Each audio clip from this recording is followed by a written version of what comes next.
Hello, welcome to the infamous chef. Today we're going to make some tomato pesto, sun-dried tomato pesto.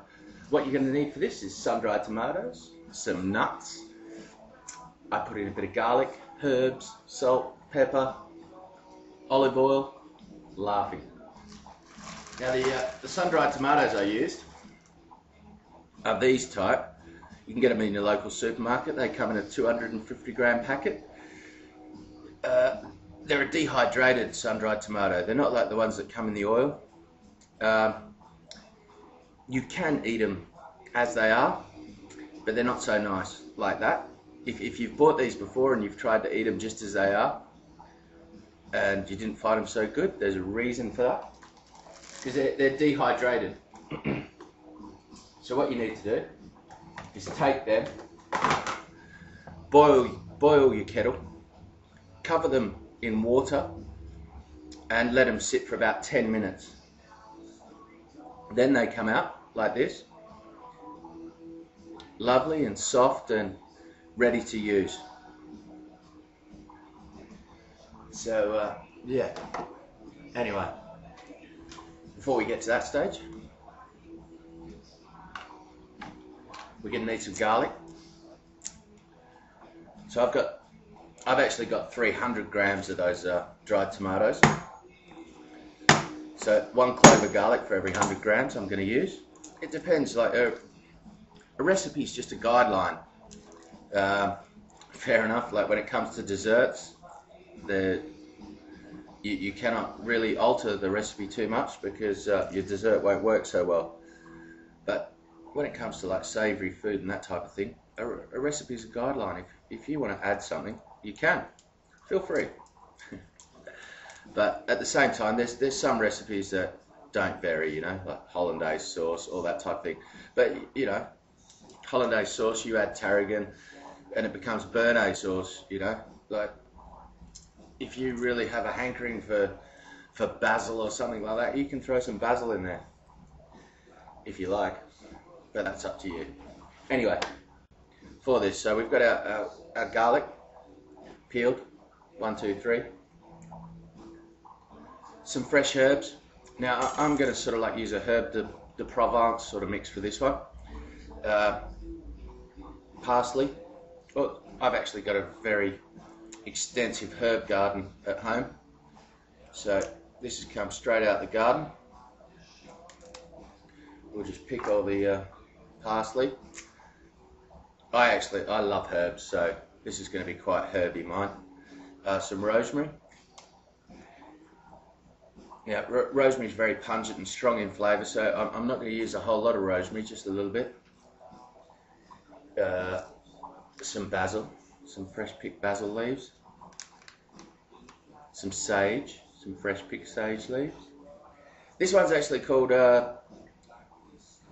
basil mint. I don't think you'll find it in the shops. I haven't seen it yet. I actually got this from a nursery and grow it myself. It is very tasty, and it grows all year round here where I am. So yeah, because like normal basil doesn't grow all year round; it grows in the summer months. But this basil mint seems to grow all year round, and I do loads. I put it through loads of salads. I make pesto out of it. The list is endless. You know, with fresh herbs, you can pretty much do what you like. I'm also going to use a bit of thyme. Here's some thyme I've picked out the garden as well. Just strip the leaves off, because the stalk is a little bit too chewy. Thyme's another quite strong flavoured herb as well. It really does get in there. So I'm not going to use too much of that, just a few leaves. Definitely not going to use all of what I've picked. So yeah, there we go. Now with these herbs, so we are going to put all this through a food processor, but to help the food processor out, I'm just going to chop these down a little bit. is the food processor will only do so much for you. Especially the home ones, they're not quite as sharp as the industrial ones we use at work. But yeah.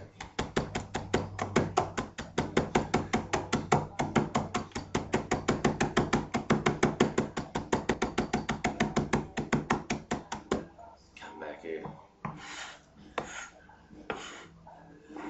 So there you go.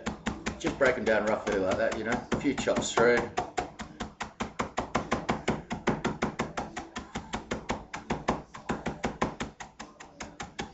Get it quite fine. Well, roughly fine.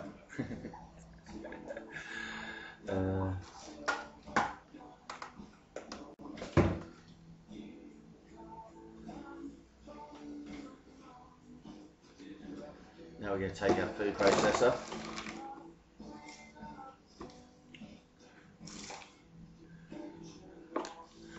Move it into screen.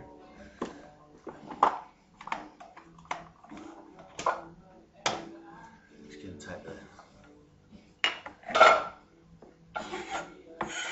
just going to scrape all this straight in.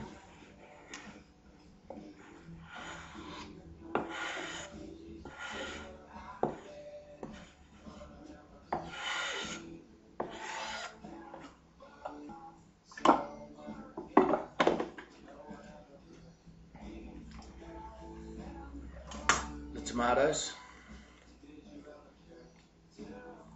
Now what we want to do with these tomatoes, as they've steeped in the hot water, became soft and absorbed some of it, we're just going to squeeze out the water content,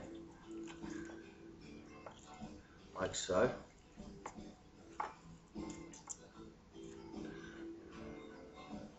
The good thing about these tomatoes, the dehydrated ones, and soaking them in the water, is you're left with a lovely flavour in that water.